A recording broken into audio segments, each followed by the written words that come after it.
CISO begins now.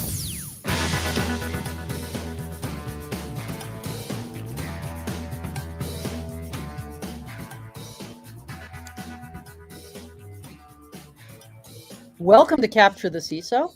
I'm your host, Jonatil Johnson, and I'd like to introduce this episode's CISO judges, Yaron Levy, who is the CISO for Dolby. Yaron, thank you for joining us. Hey, thank you for having me. And John Overbaugh, who's the CISO for ASG. John, welcome. Thanks. Nice to be here. All right. Now, Yaron and John will be judging this season's finalists, Faroot, Lightspin, Torque, and Votiro. Just a reminder, these companies are not direct competitors. They all have different facets of security, but they are all being judged on the following three factors. Is their solution innovative? Does it solve a real need? And how easy is it to deploy?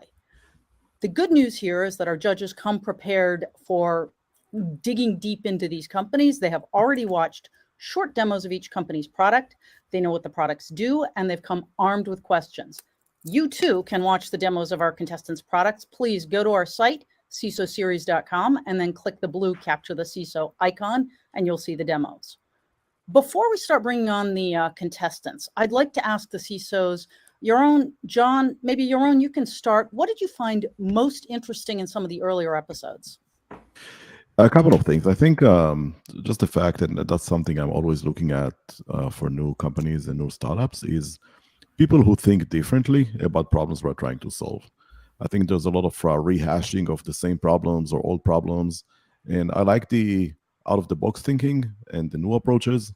And I thought some of the products that we have here and also that we've seen on other episodes had some clever ideas and clever thoughts about how they're addressing maybe an old problem, but in a new, different way.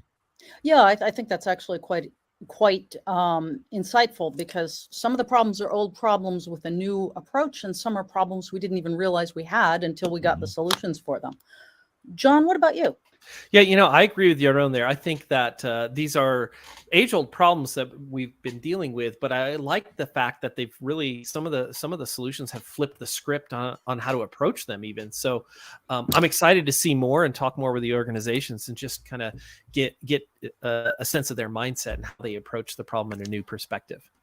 Yeah, it's always interesting to find out from the contestants how they decided to start a company to solve a problem or launch a new product to solve a problem. Yeah. So yeah, that'll be fun. Okay. Before we go ahead and kick off, I want to just remind folks of a few housekeeping things. First of all, please click the call to action button below to register for our July 8th Hacking Security Reporting Show. You can click now to register. It will not take you out of this current interface. And we have an after-party meetup after the show, and that is at our Toucan site. So a couple other things, because this is a live video cast, just a reminder, judges and contestants, we are adhering strictly to time limits. So each segment will be 7 minutes. So when you hear this sound, Andrew, that means you got 30 seconds left. Whoever's speaking, wrap it up in 30 seconds. When the music kicks in, Andrew?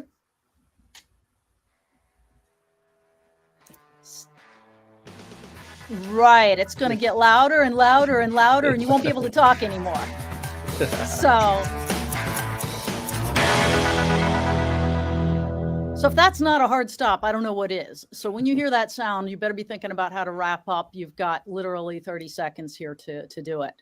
Then a reminder, when we have questioned each contestant, I'm going to be asking the CISOs to score the contestants. In the unlikely event of a tie, I will be the tiebreaker. And finally, contestants, I just want to thank you again for being so brave as to come on the show, to sponsor a show, to compete in this first season and take a risk on something that's brand new. We really appreciate that. So those of you who are watching this, please, let's throw some love at them. Go check out the demos, find out what they do. Find out, how they are solving these problems, and investigate a little bit more about them. So, with that, I would like to go ahead and kick off segment 1. So let's go ahead and bring on Faroot.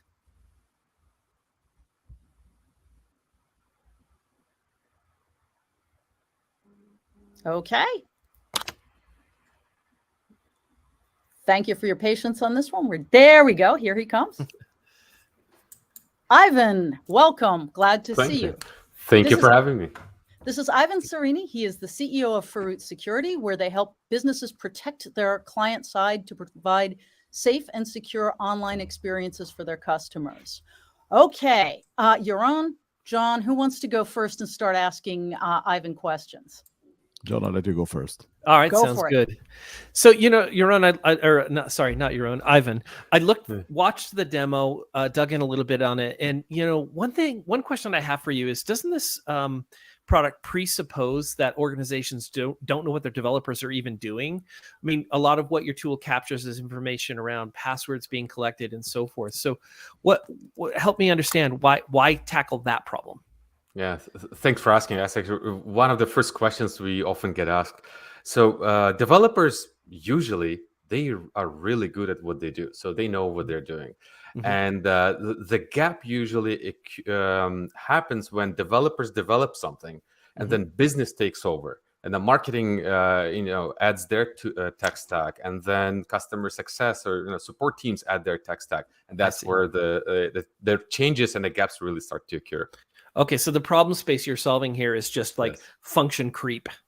Exactly. Function creep, code creep, tech stack creep. Got it. Okay. Go ahead, Yaron. And to add to that, so you talked a lot in the demo about visibility and giving the visibility to the developers. But I also noticed that at the end of that video, you also had another product or another module, which is called Protect. Yeah. So is there a value, or what's the value of that visibility only, or do I have to have both modules? Yeah, thanks for asking. So why we mentioned that is basically it's aligns with the way kind of program or client-side security program is usually rolled out. AppSec teams first, they want to know what do we have, like what is our kind of posture looking like. So once they see that, then there's maybe some issues or some weaknesses they want to take care of. Maybe there's a data leak. They fix this. The next phase is we don't want those problems to ever come back. And that's where Protect comes in. So it's like first phase, find issues, resolve them, very easy, like you get results in 5 minutes, nothing to deploy, very easy to operate, and then move into prevention phase. So how do you make it actionable? Yes, that's third or fourth question we often get asked. On the first kind of first phase is detection and make those detections actionable. So this actually, what we help create a prioritized list of issues or things that need attention. Maybe there is a data leak happening. Maybe there is something malicious already. Maybe there is some weaknesses or security kind of backdoors open. And they're listed in a prioritized way, is first, second, third issue. Once they're tackled, those actually issues become the priorities for prevention. So moving to the phase 2 and phase 3, how do we prevent this? And how do we make sure that never happens back, or it never comes back and never happens again? So prioritize list of issues and then action items around it with red buttons. So Ivan, just to clarify, you're saying step 1 is detection, find out what's going on. Step 2 is to prioritize what you've found so that you can see what has to happen first, second, third. And step 3 is that recommended remediation, hit that red button so it never comes back. That's right. Okay. Let me ask a follow-up question on that. When you say prioritize, what are the criteria for prioritizing one finding over another? What metadata do you have about the applications, or just how do you do it? Yeah, we can. So at a high level, because we can go on for quite a lot of time about this, we start with kind of risk-based approach, because every risk has a dollar. If a company knows what's the dollar value for a risk, they look at it. Okay, what data assets do we have? What sensitive information do we collect? What is a dollar value assigned to it if it leaks out? Let's say passwords and bank IDs or social security numbers. So first we identified, we do discovery, classification. Here's the most sensitive information that you have, and here's the risks associated. Maybe there's a data leak around it, and that's how we prioritize it. So it's based on the data around that control or in that script. Yeah. Yes, Okay. and then there's some malicious, maybe there's something sketchy already going on, but we prioritize it based on sensitivity of the information that I see. it can be exposed. Okay. And do the end users have, I mean, the actual users have the ability to override the prioritization with their own insights? So based on yes and no. Yes, there is some customization, and no, because we constantly hear more and more input how to prioritize, and we're adding more and more items to immediate roadmap to help it make it even easier. Great. So this is not a new problem, Yes. right? It's been around for a very long time. There's a lot of products in the market that are doing it, some old, some newer. Yeah. What is the innovation that you bring here? What is the killer feature that you guys have compared to others? Yeah, so I think it's the killer feature is the business context first of all, and visibility. As the approach we take is almost like a crawler, like synthetic user, like Google bot that crawls websites, and we understand contextually what is on a page. Is there password information? Is there credit card information? Health records or anything else that is collected? Then put a context around it, and then find everything that is hidden in all the inline scripts, all the CSS elements, all the entire third, fourth, fifth party supply chain. And then we're adding threat intelligence on top of it. We use DAST and IST capabilities to find all kinds of other issues. So we're basically, what's unique is we combine a lot of technologies to solve the business problem, hopefully once and for all. So that's from the detection side. And then we also added protection like including CSP, JavaScript controls, and real-time collection. So we combine both outside in and inside out approaches. Okay, we're getting very close to the end here. John, any last questions? Yeah, and I don't want to get into a pricing conversation, but what is your pricing model? Is it you want to make sell 50 times for 100K or 500 times for 10K? Big market, small market. I'm hearing the sounds. So we have packages for all. Okay, thank you, Ivan.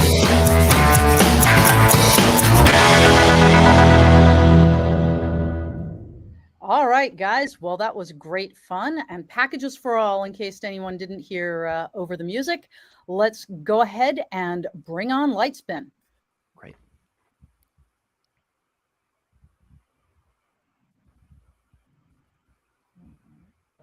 And here we have Vladi Sandler, who is the CEO of Lightspin, where they do graph-based cloud security built by and for cloud engineers.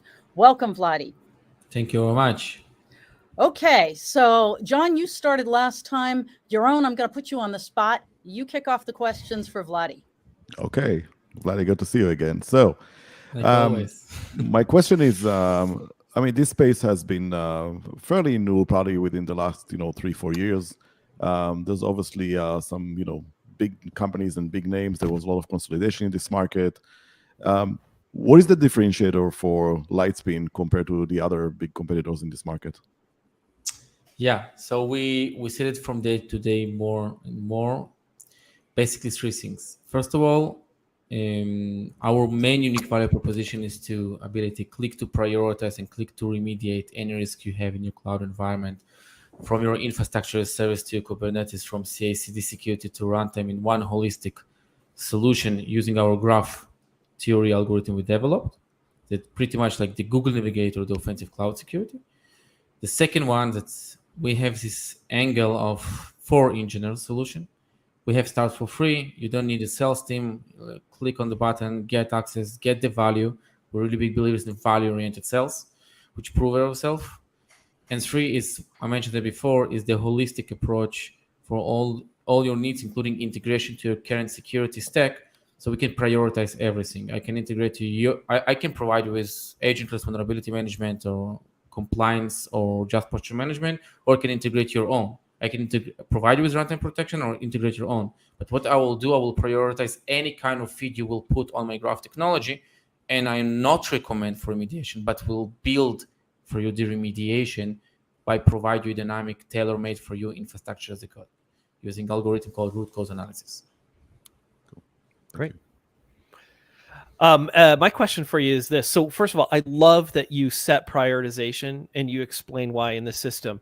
I also love that your prioritization matches mine. So for instance, the first question you ask in your prioritization is this asset exposed and is it actively being exploited? So here's my question. Can I add metadata to my assets? So for instance, can I tag it with a business owner so I can deliver that to the business owner and not feel like I'm taking responsibility for it? Good point. So two things about asset management. Okay, when a lot of people talking about asset management, they love to talk about visibility. Let me give you visibility. Yeah. But the question in cloud is that we always need to remember everyone use the same data, right? The question what you do with this data, and the understanding of our angle is first of all give an ability to give you tagging on your assets. So define sensitive asset. My algorithm will take it under the consideration. Open a Jira ticket, awesome. So let's forward it to the relevant project, to the relevant point of contact, because otherwise, as you mentioned before, you will become to be the main persona who need to handle and be the router of all of it, right? Which is impossible. Mm-hmm. So to add to that, oftentimes a lot of the security tools that we have, we get some visibility, we get some detections, but as a security team, we can't do anything about it. We have to find some engineer, we have to find somebody, in the business, who can actually give the answer. How do you think, or how do you make the findings actionable for engineering teams, for example, who may be responsible for them? Yeah, so what we see a lot of time in case of Lightspin is that even so the target buyer is the CISO, the hands-on persona who using really the solution will be the SecOps security engineer or even the DevOps, which means once we integrate to the platform and we build for you the critical attack paths, which help you to prioritize, and you can also build the remediation, which build for you the root cause analysis.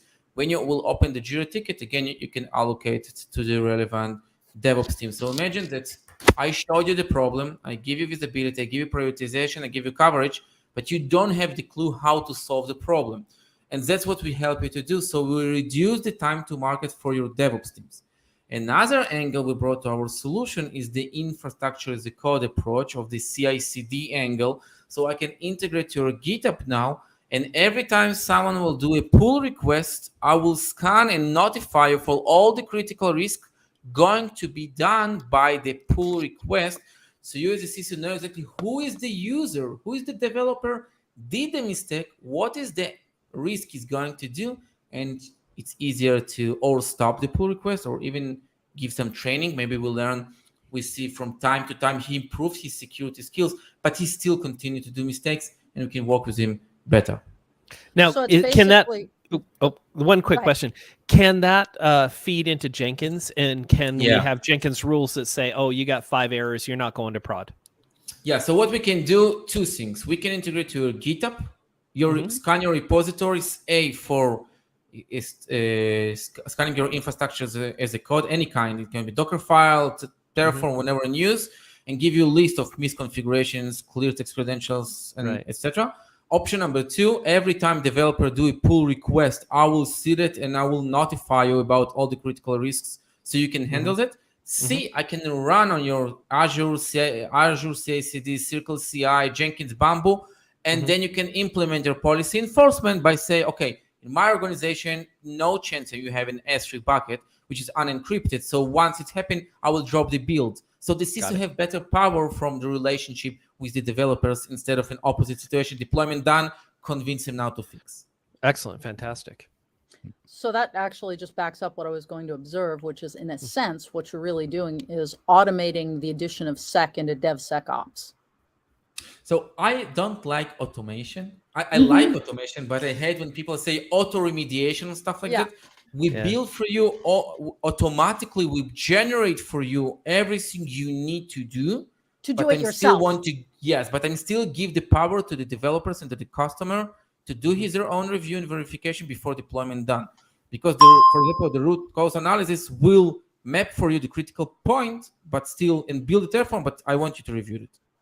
Well, I like that you're dropping it into Jenkins. I can decide what to do with it in Jenkins. I'll automate it there. Perfect. Thank you, Vladi. Very well done. Thank you. Thank you very much.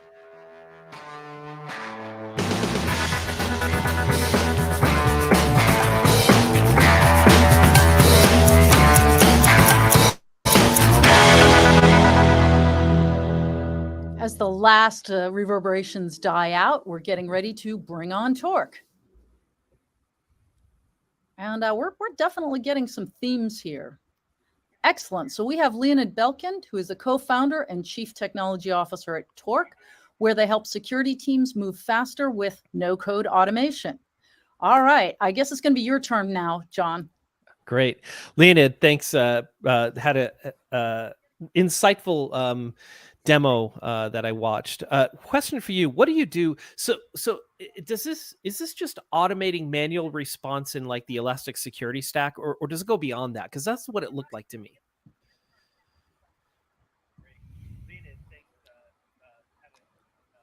Okay. Leonid, you may want to. Sounds like you're muted. Okay. No, John, it's an excellent question. There we go. It's actually way beyond. The way we look at the problem of security automation. Sounds like I'm muted. Let's see. Nope, Checking you're good. that. No, we can. Yeah, we can. Can you hear me now? Any yeah, better? we can hear you. Excellent. Seems like there's a long delay for the question, though. Is way beyond the traditional world of incident response and responding to alerts. Okay. Maybe I can follow up with a question on that. So anyway, absolutely. I'm also experiencing a long delay, but let's try to walk through it. Sure. Exactly. Okay, Yaron, go ahead. So we take security events in a broader sense. It could be the shift left events that Vladi was alerted.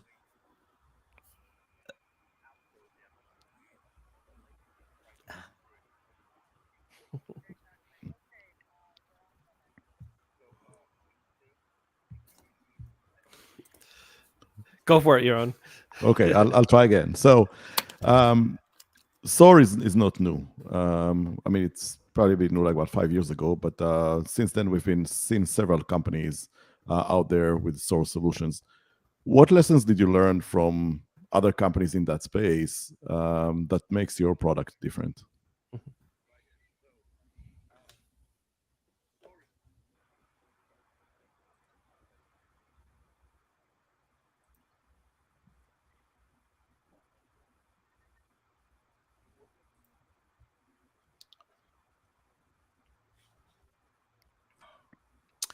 I think three main things are the lessons learned. First and foremost, one of the biggest challenges of SOARs was introducing the need in a middleman, right? The security expert was not really capable of implementing things themselves. And this hindered the velocity, increased the costs, and eventually did not make an impact that it could have made, right? At the end of the day, the idea is this. We strive to turn organizations that work by manual operational procedures, you do A, you do B, you do C, if something happens, into people who think about building mechanisms. And if you introduce a middleman and it's not your, identity analyst, application security analyst, cloud security analyst that does it, you miss the deep value of transforming your organization from operations into engineering. And this is the only solution, the way we see it, in going to cloud scale, getting more events, getting events for different environment, different types of events. So that's the main thing actually that SOAR missed. Second part is purely marketial. Due to high costs, SOAR went to high end only, right? Look at the organizations you would see relatively successful SOAR implementations in. It would be the high end. What about the vast majority of the market, the mid-end enterprises? Nothing. Too costly, too slow. And the third point is that SOAR completely missed the transformational value of open source. You and I, you, John, you're on. Would you like to battle the similar problems on your own or solve it together as an industry? The same way we solved it in various pillars of software engineering. This is the third thing I think that was completely missed by the SOAR. Follow-up question to that. Do you provide customers with a baseline rule pack to get them up and running quickly? In other words, can I bypass starting from scratch and manually combing my logs for anomalous behavior with sort of a kickstart from you?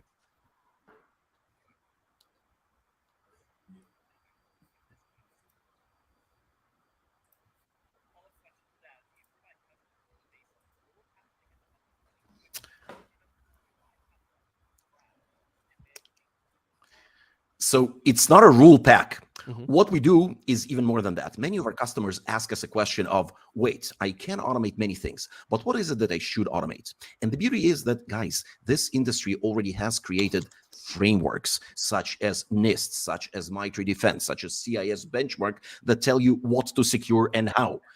What we are offering is a template of blueprints. You may need to adjust them to your environment. Don't expect them to be turnkey, but they are all aligned to these frameworks depending on the pillar of your cybersecurity problem that you're doing. And this is the best way, in our humble opinion, to start not from scratch, but from a pre-mapped, not something that came up from my mind, but from a industry accepted framework.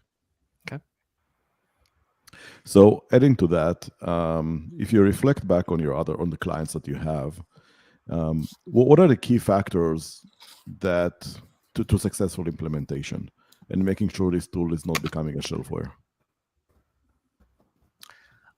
Well, one of the things we set as a goal to ourselves when building this platform is that it has to be incredibly low friction in adoption. One of the KPI factors that we judge ourselves by is how quickly can an organization, and by the way, we are engaged with Fortune 50s and SMEs alike, how quickly does it see a value? How quickly do they start having the system work for them instead of working for the system?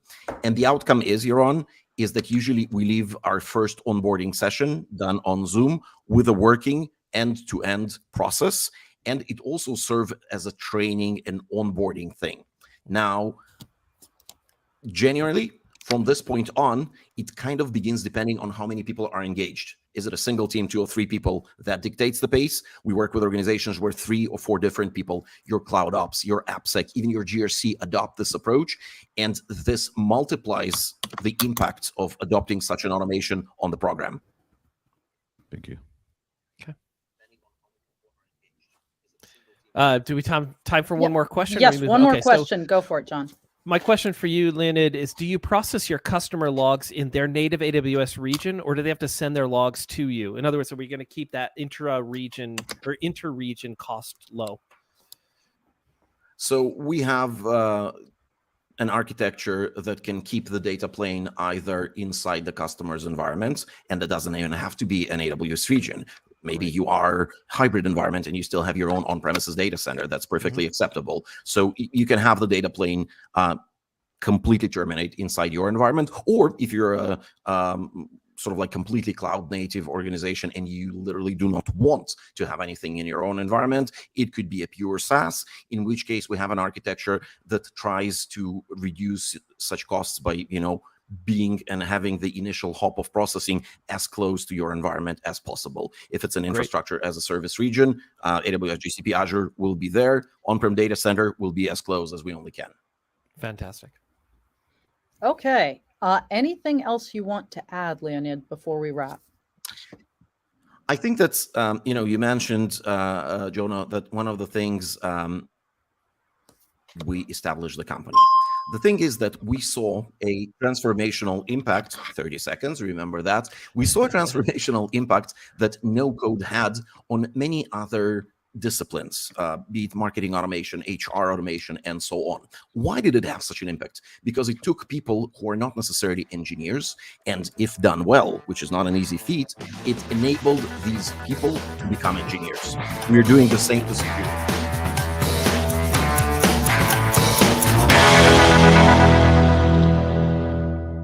And just to wrap up for that, he was saying we were doing the same for security. And now, last but far from least, we've got Votiro. We have Aviv Grafi, who is the founder and CTO of Votiro, where they disarm weaponized content of known and unknown malware without impacting file fidelity or removing active content. Take it away. I think, Yaron, this is yours to start. Okay. So my first question is, first of all, how did you come up with this idea? And second, why did you decide to solve this problem?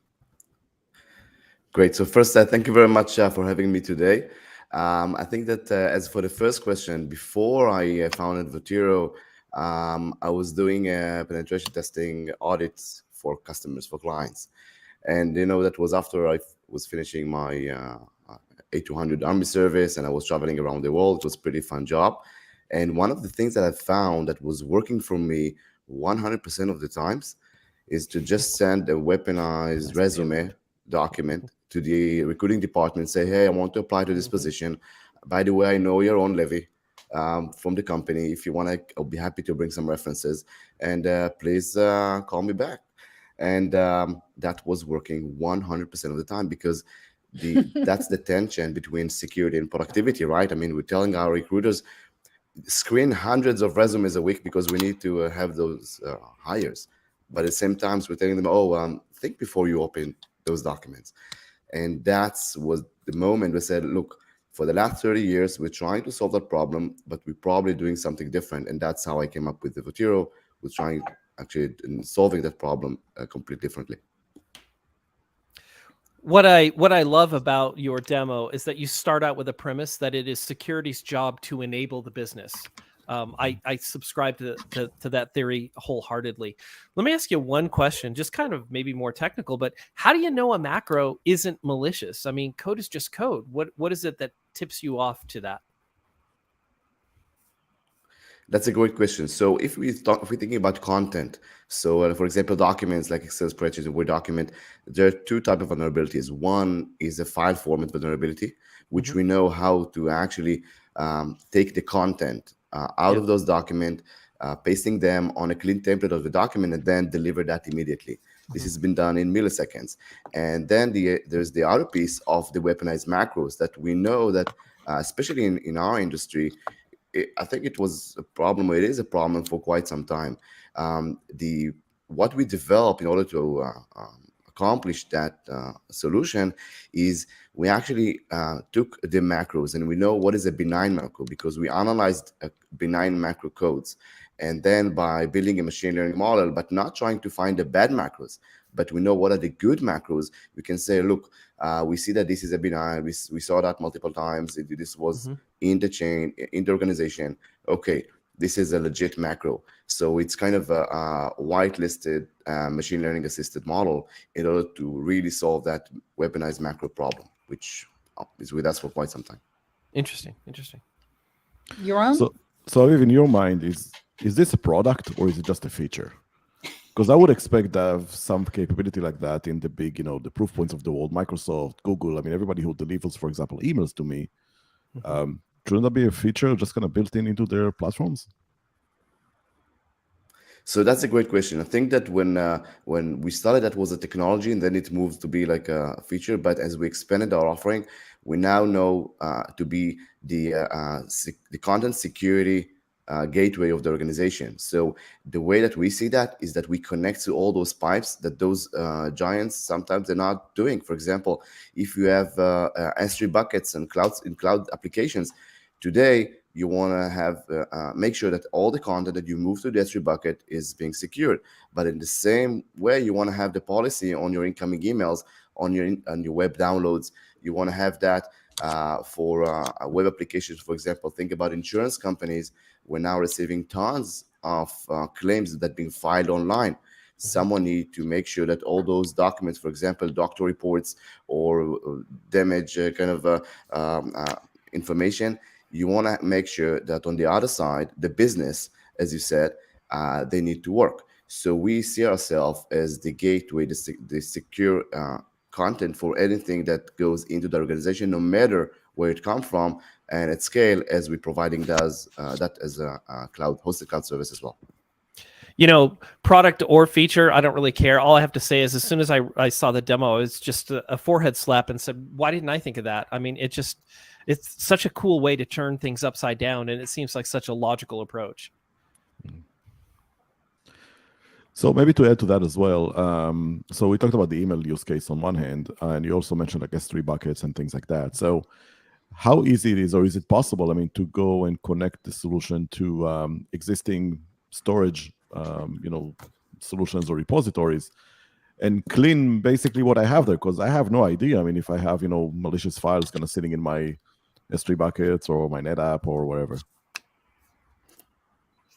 So that's a great question. Actually, when I first heard that that question, I mean, from one of our clients, I said, look, maybe that's an esoteric use case. But actually, I found that a No. lot of No. the customers, they wanted to have that. Actually, they moved their old file servers, right, that we had in the data center. They move all the files to the cloud, and no one really can know whether the 20 years old, 30 years old Word document, whether it's malicious or not. So we do have a native integration with S3, buckets, and SharePoint and OneDrive, all those file repositories, and also Box, to make sure, and to in 3 clicks, it connects via the native API of those platforms, and then it allows you to scan and to sanitize all the content that is already there. So this can be done. That depends on the volume, but this can be done easily by enabling that integration in your platform. And Aviv, I just want to echo something one of the commenters is asking. Can you use this to protect outbound documents, to protect against reputational risk? So we're currently focusing mostly on the inbound. So that's the focus currently. So as we see that this is the threat landscape, we're not dealing today with reputation, but of course, as we have an API, you can connect that to any platform. Possibly in the future. Thank you, Aviv.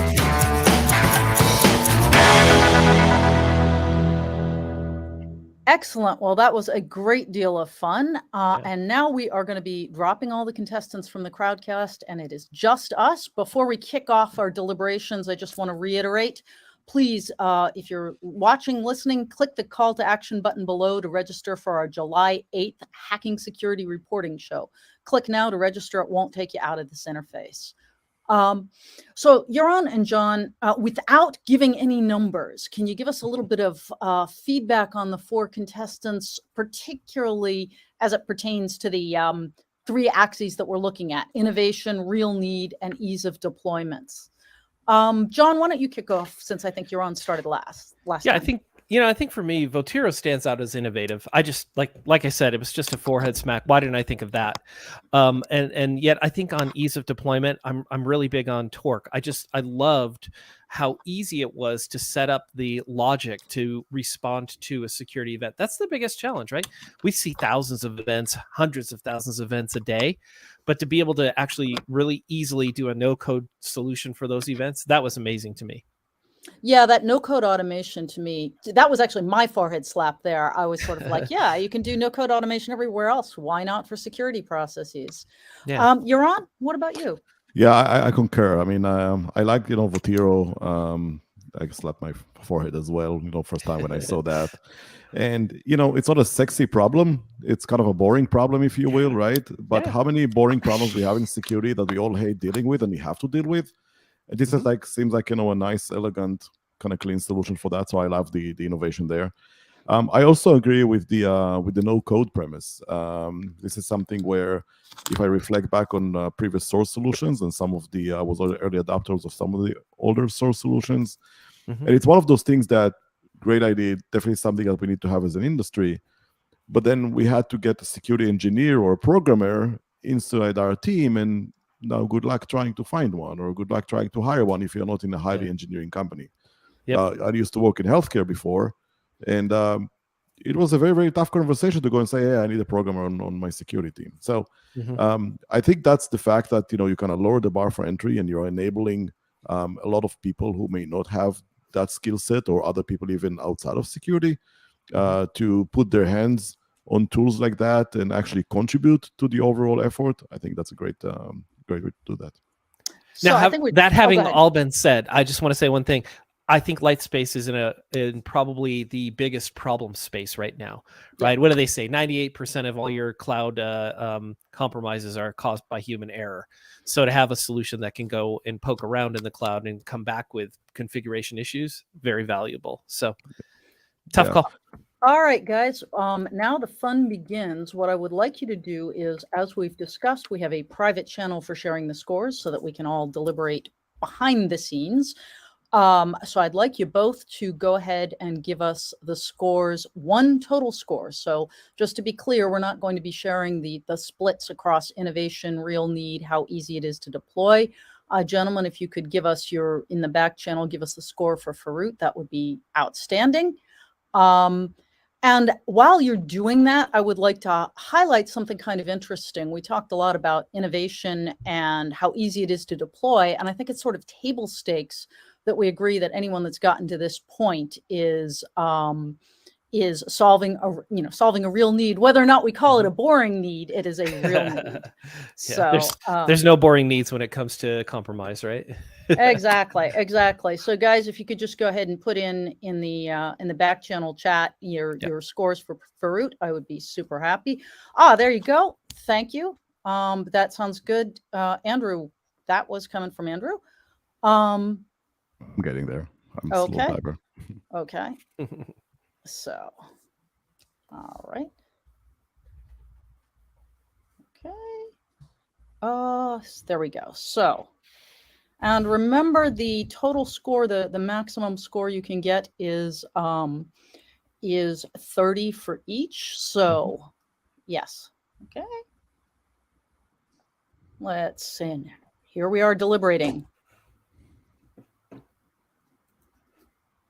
Okay. Oh, jeez. It's one of those days. Okay. Yeah. Okay.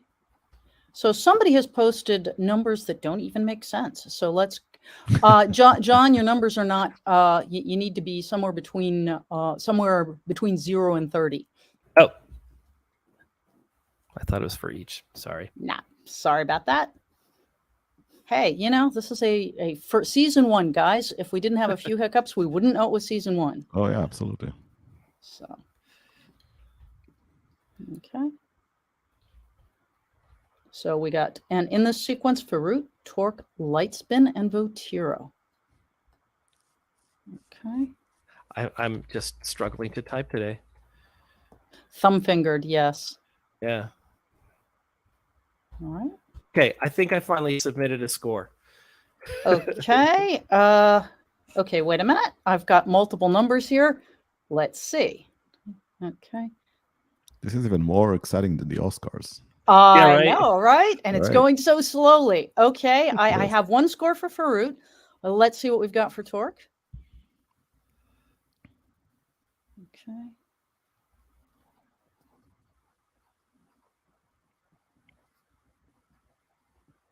Wait, what are we doing Okay. next? Yeah, total score for Torque. Okay. Sorry, total score for yes. Yeah, total score for Lightspin, total score for Torque, and then total score for Votiro.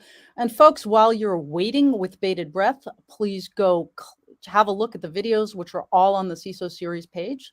So, okay, so.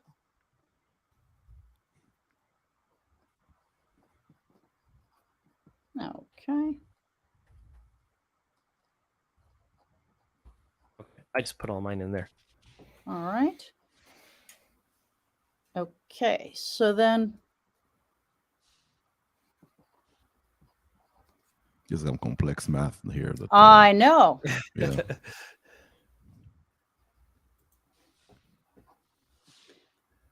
Gianna Whitfer says she likes the live stream of judging. It's suspenseful. Oh, yes, It's right?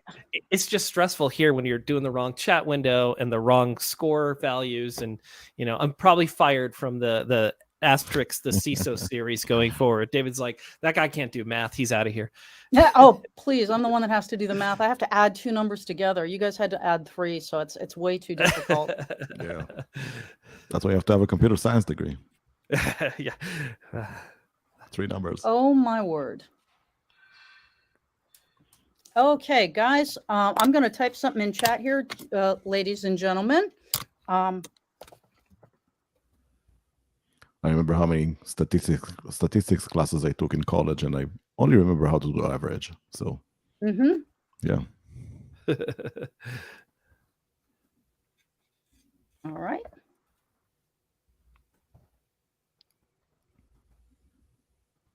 So when the judge who's adding the number says, "Oh my word," it puts all of us on the edge of our seat, Yeah, Oh, like, you including should the oh, hell, what judges. did I do exactly? You should Yeah. be totally, you should be totally on the edge of your seat.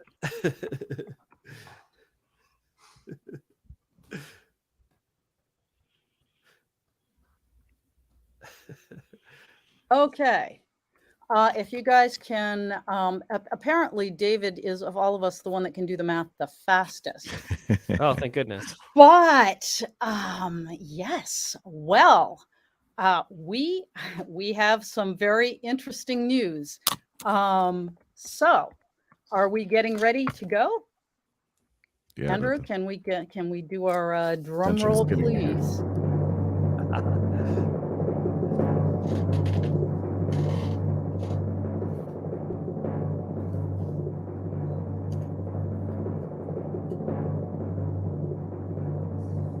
That is one heck of a drum. Oh yeah. There we go.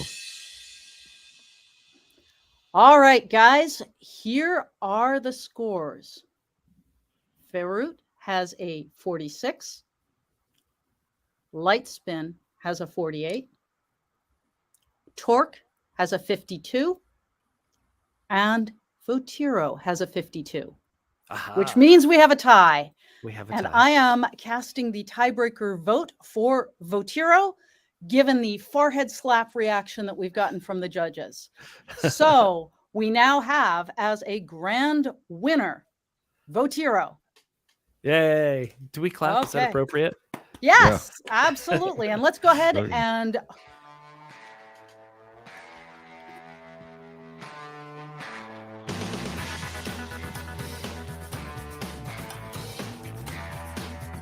Aviv, well done. Well done. And actually, well done, everyone. Ivan, Vladi, Leonid, those are great companies solving really, really real products. You just edged out by a tiny hair, Aviv. Congratulations. And thank you very much to everyone for participating. One other thing, I think you may know this, but you have also won the grand prize, which is you are invited to be a guest on an upcoming episode of the CISO series podcast. So congratulations, Aviv. Sweet. All right. Thank you. Thank you very much.